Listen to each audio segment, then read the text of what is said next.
Hey there, everyone. Welcome back. Professor Graham here. This week, we're going to be looking at substance use and addiction. And like I mentioned in our little intro video, this can be a tricky topic for many of us. So I encourage you to go into this with an open mind and lots of self-compassion.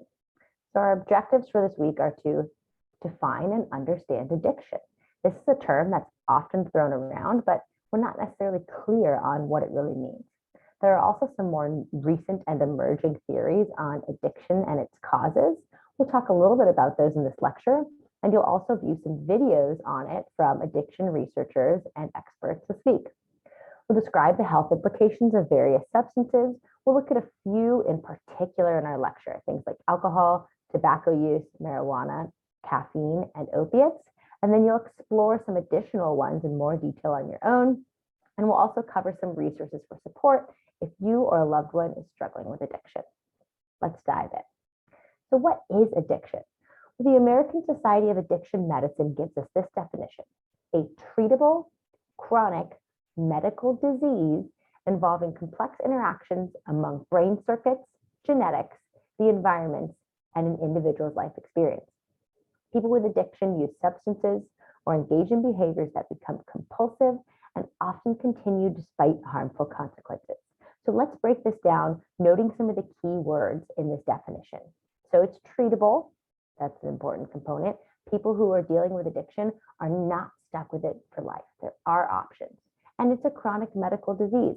So chronic means typically occurring for multiple months or a year or more. And it is considered a disease. So it's not just a choice. It's a real medical disease or condition. And it's multifactorial. So things that happen in the brains with our neurons, our nervous systems, and our chemical messengers known as neurotransmitters. Our genetics can predispose us to have more addictive-like behaviors. The environment that we live in, that we grew up in, the things that we interact with or don't interact with on a regular basis, and our own life experiences. All of these can culminate to lead to or promote addiction to various substances. The other characteristic here is that people who are addicted to some substance or behavior continue despite real harmful consequences in their life. So that's what really characterizes something as an addiction versus just a habit or something that somebody does very regularly. And I want to be clear here that oftentimes when we talk about addiction, we think about drugs or alcohol, but that's not the only thing that we can be addicted to. You'll get to talk about this in your discussion board this week, but you could be addicted to your smartphone, many of us are, to specific places, to video games, to hanging out with certain people, to certain foods. You can be addicted to a lot of different behaviors, gambling or sexual behaviors. There's a variety of things that we could be addicted to, but they involve all of these key components. It's not just drugs and alcohol. We will talk about drugs and alcohol in this module, but I just wanted to make sure that we're clear on that. Additionally, drug addiction, which we're going to look at, falls on a spectrum of substance use disorders, which means that there can be a wide variety of healthy or normal to less healthy or adaptive substance use behaviors, and addiction just falls on the far end of the spectrum. So while you or a loved one may not be in full-blown addiction, you may fall somewhere on the substance use disorder spectrum. And this spectrum involves 4 key characteristics. So impaired control, a strong craving to use or engage with this substance, and that you can't really say no to.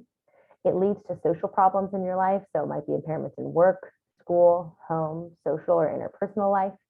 Risky use. So either to obtain this substance or to use this substance, you may be engaging in potentially dangerous behaviors, like interacting with people in dangerous situations, going dangerous places. And then drug effects, meaning tolerance. Your tolerance increases or builds for this substance over time. So you could even see how this could be applied to something like cell phone use or smartphone use. So strong craving to use a substance. I know I have a strong craving to use my cell phone at many times throughout the day. Social problems. It could certainly, many of you talked about with your exercise or your sleep or your stress habits, how using your cell phone makes it difficult to sometimes engage in those healthy behaviors.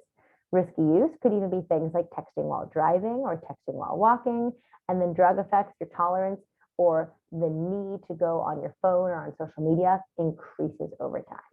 And this is similar with the use of substances like alcohol, tobacco, or other drugs. I want to cover another theory of addiction posited by Dr. Gabor Mate, and he is a researcher in the field of addiction medicine and also a practitioner. So he works with people who are experiencing addictions, and he has a unique take on it. If you find this interesting, you might want to look him up on YouTube and watch some of his additional videos and messaging around this unique take on addiction. And he says that addiction manifests in any behavior where a person finds temporary pleasure or relief and therefore craves this substance or behavior. They suffer negative consequences from it and they have trouble giving it up. So there's craving, relief, and pleasure in the short term and negative outcomes in the long term, along with an inability to give it up. So we've covered that one in our addiction before. He goes on, or in our definition before. He goes on to say, an addiction always serves a purpose in a person's life. It gives comfort, a distraction from pain, a soothing from stress. If you look closely, you'll always find that the addiction serves a valid purpose. Of course, it doesn't serve this purpose well or effectively, but it does serve a valid purpose. And I think this is such a neutralizing definition of addiction, showing us that we're not broken or crazy or people who make no sense when we're addicted to these substances, that they do serve a purpose in the short term. And as humans, we're really driven by our short-term pleasure, by this hedonic behavior that causes us to seek immediate relief or immediate gratification. And it's often because we're trying to distract from or to soothe or to comfort ourselves from things in life that are quite painful. So really, people who are addicted to substances or who are using substances in ways that don't promote their health and well-being are just trying to find ways to cope. And so you'll view some of the resources this week that highlight this further, talking about how social connection, empathy, and support are so vital to us as human beings that without them, we might turn to some of these behaviors. And then this here on the bottom right is the biopsychosocial model as it applies to addiction. And the biopsychosocial model just suggests that there are biological, so things like genetics or neurons, our brain chemistry that contribute to addiction, psychological, so thoughts, feelings, emotions, and social, our environment, the family that we were raised in, the people that were around, our cultural norms. All of these things can contribute to the use of or addiction to substances or anything else. So let's start looking at some specific substances in just a minute. I'm going to go ahead and give you a quick break, and then we're going to dive right in.